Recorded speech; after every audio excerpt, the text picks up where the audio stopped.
ठाकूर कोकणशाहीच्या दिवसभराच्या बातम्या या विशेष बुलेटिन मध्ये आपल्या सर्वांचं स्वागत करते। चला तर मग जाणून घेऊया सिंधुदुर्ग जिल्ह्यासहित संपूर्ण कोकण आणि अखंड महाराष्ट्रात नेमकं काय काय घडलं। हवेली नगर फोंडाघाट मध्ये सतत 2 दिवस रात्री बिबट्याचा वावर दिसल्यामुळे परिसरात विशेषतः महिला आणि मुलांमध्ये भीतीचं वातावरण पसरलंय। याबाबत वन विभागाने गंभीर नोंद घेतली असली तरी हलगर्जीपणा न करता बिबट्याचा कायम बंदोबस्त करावा, ठोस कार्यवाही करावी अशी आग्रही मागणी दक्षिण बाजारपेठ हवेली नगर फोंडाघाट ग्रामस्थांकडून होत आहे।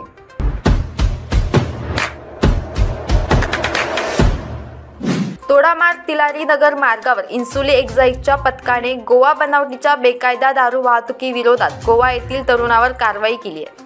ही कारवाई आज पहाटे 3 वाजण्याच्या सुमारास करण्यात आली। यात 3,88,800 रुपयांच्या दारूसह इतर एकूण 13,88,000चा मुद्देमाल जप्त करण्यात आला।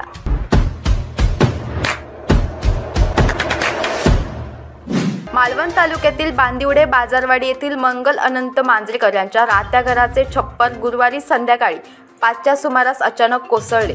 यात सुमारे 2.5 लाखाचे नुकसान झाले, मात्र सुदैवाने कोणतीही जीवितहानी झाली नाही।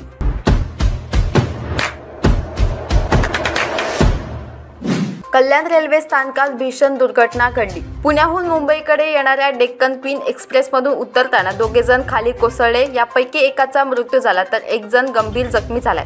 शुक्रवारी सकाळी 9:30च्या सुमारास कल्याण स्टेशनवर ही भीषण दुर्घटना घडली।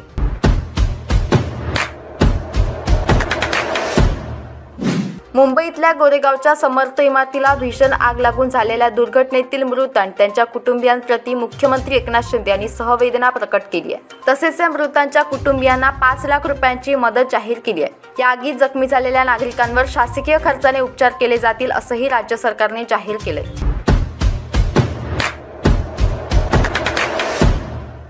याबरोबरच कोकणशाहीच्या दिवसभराच्या बातम्यांमध्ये इथेच थांबतोय, पण तुम्ही मात्र दिवसभराचे अपडेट्स आणि ताज्या घडामोडी जाणून घेण्यासाठी कोकणशाहीचं YouTube चॅनल सबस्क्राइब करा, फेसबुक पेज लाईक करा आणि Instagram पेजला फॉलो करायला विसरू नका।